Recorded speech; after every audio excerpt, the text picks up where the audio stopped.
नमस्कार, मैं अजीत यादव एडवोकेट। आज हम लोग बैठे हुए अपने साथी के साथ मिस्टर चंदन, पॉलिटिकल एनालिस्ट, बिहार के राजनीतिक मामलों के जानकार और राजनीति के क्षेत्र में क्या उलटफेर होता है, क्या चेंजेस होता है, क्या बदलाव होता है और क्या खुफिया जानकारी है, वो सारी चीज़ें इनके पास रहती हैं। और चूँकि बिहार का इलेक्शन जो है काफ़ी नज़दीक में है, 6 नवंबर को वोटिंग होनी है, आज 25 अक्टूबर को हम लोग बैठे हुए हैं। तो हम अपने साथी के साथ जानना चाहेंगे कि बिहार की ऑनगोइंग जो सिचुएशंस हैं वो क्या हैं और कौन सीएम होगा, कौन डिप्टी सीएम होगा, किसकी सरकार होगी, उन्हीं चीज़ों पे बात करेंगे। तो आपसे हम लोग जानना चाहेंगे कि बिहार की जो अभी का जो सिनेरियो है, अभी आज 25 अक्टूबर है, तो अभी तक जो कैंपेन हुआ, टिकट बांटे गए, जो मैनिफेस्टो जारी हुआ, उसके बिहार पे आपको क्या लगता है कि इंडिया ब्लॉक का पलड़ा भारी है कि महागठबंधन का या एनडीए ब्लॉक का पलड़ा भारी अभी तक? देखिए, अभी तक जो आ रहा है इंडिया गठबंधन में पहले तो पेज फंसा हुआ था। ठीक, पहले पेज फंसा था कि टिकट का बंटवारा नहीं हो रहा था, सीएम पेज तय नहीं हो रहा था। वो तो क्लियर हो गया है। पर 24 तारीख को प्रेस कॉन्फ्रेंस हुआ, वो सब क्लियर हो गया है। क्या क्लियर हुआ है? कि तेजस्वी यादव सीएम फेस होंगे और डिप्टी सीएम मुकेश सहनी होंगे। ठीक, और एक अच्छा मैसेज गया। लेकिन एनडीए गठबंधन में वहीं एनडीए गठबंधन को सीट से भी बता दी है कि हम इतना इतना सीट पर लड़ रहे हैं। वो अभी जो चुनाव में गई है इंडिया गठबंधन, अभी एक भी उनका साझा प्रेस कॉन्फ्रेंस नहीं हुआ है। जी, एक भी उनका साझा प्रेस कॉन्फ्रेंस नहीं हुआ है कि बिहार के लिए हम क्या क्या करेंगे। अब चुनाव मेरा सवाल ये है कि अभी तक किस महागठबंधन का पलड़ा भारी है? अभी देखिए, प्रचार में देखा जाए, प्रचार में तो एनडीए प्रचार में आ गया। अभी एनडीए अभी 50 विधानसभा में टच कर दी है। अभी तेजस्वी यादव कल से निकले हैं और मात्र कल 5 विधानसभा को टच किए हैं। देखिए, चुनाव में प्रचार भी मायने रखता है। तो प्रचार में अगर देखा जाए तो बीजेपी अभी आगे है। नहीं, माने प्रचार बीजेपी क्या आगे है, जिसे कौन सा उसका वोट बैंक उसके साथ अभी सपोर्ट किया है, या कुछ ऐसा चुनाव प्रचार में उन लोगों को क्या ऐसा उपलब्धि हासिल हुआ जिससे ये मान लिया जाए कि इन जो एनडीए ब्लॉक है वो अभी तक भारी पड़ रहा है? जैसे आपने बताया कि अभी उनका जेपीसी नहीं हुआ, तो ज्वाइंट प्रेस कॉन्फ्रेंस नहीं होना क्या इस बात का गारंटी देता है कि वो चुनाव में कमज़ोर है?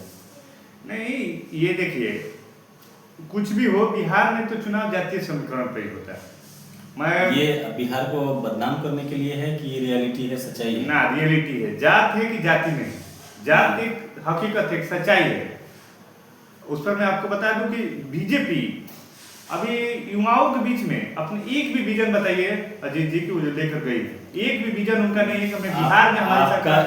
आप जो बात कर रहे हैं कि बिहार में जो राजनीति होती है वो जाति पे होती है, कास्ट बेस होती है, तो इसी मुद्दे को लेकर मैं आपको ले चलता हूँ बिहार से बाहर की राजनीति। तो जैसे हरियाणा में बीजेपी का जो सीएम है, राजस्थान में सीएम है, जो उसका बीजेपी गवर्निंग जो स्टेट है, वहाँ पे जातीय समीकरण देख के जब सीएम बनाया जाता है, वो कौन सी राजनीति होती है? देखिए, जातीय हो रहा है तो एक पार्टी थोड़ी कर रही है, दोनों पार्टी कर रही है। नहीं, मेरा सवाल बिहार से रिलेटेड है। आपने बोला कि बिहार में जाति की राजनीति होती है। कौन सा ऐसा स्टेट है जहाँ जात की राजनीति नहीं होती है? अरे ये तो एक भ्रम फैलाया केवल बिहार में होती है, पूरा भारत में जाती है। आपके मुंह से निकला कि आपने बोला कि यहाँ पे बिहार में सारी राजनीति जाति आधारित होती है। मेरा सवाल ये है कि आप बिहार से, हम भी बिहार से, तो ये बिहार को बदनाम करने का इतना बड़ा प्रोपोगेंडा है, जो मेरा व्यू है, जो मेरा जो सोचने समझने की शक्ति है, तो मैं तो ये देखता हूँ कि सब जगह जातीय राजनीति होता है। जातीय संख्या के हिसाब से सीएम फेस, एमपी फेस, वो सीटें डिक्लेयर होती है। तो सिर्फ ये बिहार को क्यों बदनाम किया जाता है कि बिहार में ही जातीय राजनीति होती है? देखिए, एक ये जो भी हो, एनडीए ज़्यादा इसको बदनाम करती है कि जातीय, पर बिहार में चुनाव होता है। आप बताइए, अगर एनडीए अगर बदनाम करता है तो आपके पास जो आपके महागठबंधन दल हैं, तो उनके पास क्या इसका काट नहीं है कि उनके पास इसके लिए प्रवक्ता नहीं है?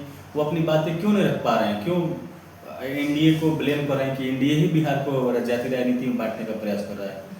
देखिए, पहले होता था कि बोला जाता था कि लालू यादव जाति करके सत्ता हथियाना चाहते हैं, लेकिन वही फॉर्मूला बीजेपी कर रही है। आप देख लीजिए, हर कहीं भी आप भारत में मैं आपको 2-3 उदाहरण दे दूंगा जो जातीय करके वहाँ पर हरियाणा का जब बात करें, हरियाणा पर जाते हैं तो वहाँ गैर जाट कर देते हैं, बिहार में आ जाते हैं गैर यादव कर देते हैं, महाराष्ट्र में जाते हैं तो गैर कुछ कर देते हैं। चुनाव बिहार में ही जातीय पर नहीं होता है, आप कहीं भी मैं आपको सीटेड एक सीटेड को बता दूंगा कि हर जगह जाति देखकर सीट दिया जाता है, विनिबिलिटी देखकर सीट दिया जाता है। इसीलिए मैं आपको टोका कि जो बिहार की बिहार बदनाम करने का सबसे बड़ा देखिए बिहार को तो पहले ही बदनाम किया जाए, बिहार में जंगल राज है, तो कोई भी जंगल राज में कोई भी कल कारखाने कंपनी कोई भी आएगा थोड़ी आएगा। तो अभी जैसे अभी आप बता रहे हैं कि जो इंडिया गठबंधन है सरकार बनाने के आसार ज़्यादा हैं उसके, तो ये बदनाम करने की साजिश हुई, लेकिन इंडिया गठबंधन ऐसा क्या चीज़ कर रहा है कि बिहार बदनाम ना हो और बिहारी लोग बाहर बदनाम ना हो, यहाँ पे सरकार बने, इसके लिए अभी तक क्या स्टेप लिए गए हैं? देखिए अभी महागठबंधन का जो चेहरा है तेजस्वी यादव, वो चुनाव मुद्दे पर लेके आना चाहते हैं, जैसे में हो गया बेरोजगार। अभी तक लेके आए हैं कि नहीं? आप अभी तक जो चीज़ें हो चुकी हैं उस पर बताइए, क्योंकि अब चुनाव प्रचार में समय कम है और एक विधानसभा उनको टच करना है, तो अभी टाइम नहीं। देखिए अभी जैसे हम देखे थे कि चुनाव की घोषणा से 2-4 महीने पहले से ही तेजस्वी बेरोजगारी को पकड़ लिए थे अजीत जी, उसको छोड़े नहीं थे, और बेरोजगारी 2020 के चुनाव में मुद्दा बना था और नरेंद्र मोदी को भी बिहार वहीं उसी पर आना पड़ा था। लेकिन अभी जो ये सीट शेयरिंग जो भी हो, गठबंधन का अनाउंसमेंट न होना, ये पूरा भी मुद्दा मैंने जनता के बीच में बैठ नहीं पाया है। तो क्या ये हार कारण बनेगा? हार कारण नहीं, अभी चुनाव में है। आपको मैं बता दूं एक डाटा के अनुसार कि 35% वोट और मात्र 3 दिन में डिसाइड करते हैं। अब वो पहले से जो है फिक्स वोटर आप भी जानते हैं कि एनडीए का कुछ फिक्स वोटर है, महागठबंधन के कुछ फिक्स वोटर है, लेकिन जो 35% वोटर होते हैं जो 3 दिन पहले डिसाइड करते हैं किसको देना है, उस पर निर्भर करता है। अगर तेजस्वी यादव बेरोजगारी महंगाई पर अपना चुनाव ला देते हैं तो उनको मैं बोलता हूँ लाभ होगा, अन्यथा बीजेपी मजबूती स्थिति में दी गई। जो अभी प्रथम चरण का जो चुनाव होगा 6 नवंबर को, उसके क्या प्रमुख मुद्दे हैं? प्रमुख मुद्दा ये है कि तेजस्वी यादव लेके जा रहे हैं कि हर घर नौकरी देंगे, महिलाओं को 2500 रुपये मंथली देंगे, जीविका दीदी को हम लोग जो जीविका सीएम है उनको 2500 रुपये, जीविका सीएम के 30,000 सैलरी कर देंगे, अस्थायी कर देंगे, और जीविका समूह में जितनी दीदियां हैं उनका जो भी ब्याज भी है, ब्याज का पैसा उनका ब्याज माफ कर देंगे, और हर जो जीविका में भी होता है सचिव, अध्यक्ष और कोषाध्यक्ष, उनको भी हम अस्थायी वेतन देंगे। और अभी जो अखिलेश यादव और उनकी समाजवादी पार्टी ने जो बिहार चुनाव प्रचार के लिए स्टार प्रचारकों की सूची जारी की है, तो मान लीजिए अखिलेश यादव यहाँ पे आते हैं, चाहे उनके बड़े नेता यहाँ पे आते हैं, उसका क्या इम्पैक्ट होगा इस बिहार इलेक्शन में? देखिए इसमें तो तेजस्वी को लाभ होगा। अखिलेश यादव एक सर्वमान्य नेता, उनको हर समाज स्वीकार करता है, और डिम्पल यादव भी एक महिलाओं में क्रेज है, वो भी आ रही हैं। लेकिन मैं बता देता हूँ 1-2 नाम ऐसा है कि कुछ फायदा भी होगा तो कुछ नुकसान होगा। जैसे आजम का मुस्लिमों में तो फायदा होगा, लेकिन उनके आने से बीजेपी को एक नैरेटिव सेट करने का मौका मिलेगा कि कैसे चुनाव में हिंदू मुस्लिम किया जाए।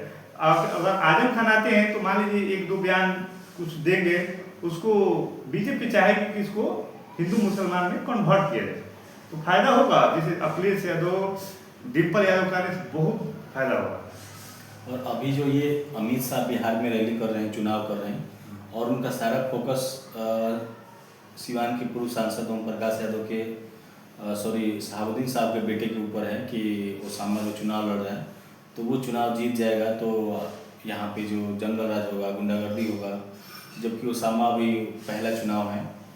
तो ये अमित शाह को एक पर्सन को टारगेट करना क्या दर्शाता है और इससे बीजेपी को क्या लाभ होगा? बताइए ना कि अमित शाह भारत के केंद्रीय मंत्री, गृह मंत्री, उनको एक इंडिविजुअल विधायक पर कमेंट करना पड़ रहा है।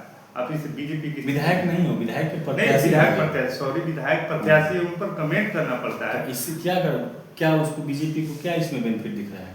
बेनिफिट उनको दिख रहा है कि एक चेहरा रह चुके हैं, मतलब कि कुछ रिकॉर्ड उनका रह चुका है, जो उनका निगेटिव पॉइंट है वो जनता के बीच में रह चुका है, तो उसको सिवान में भुनाना चाहते हैं।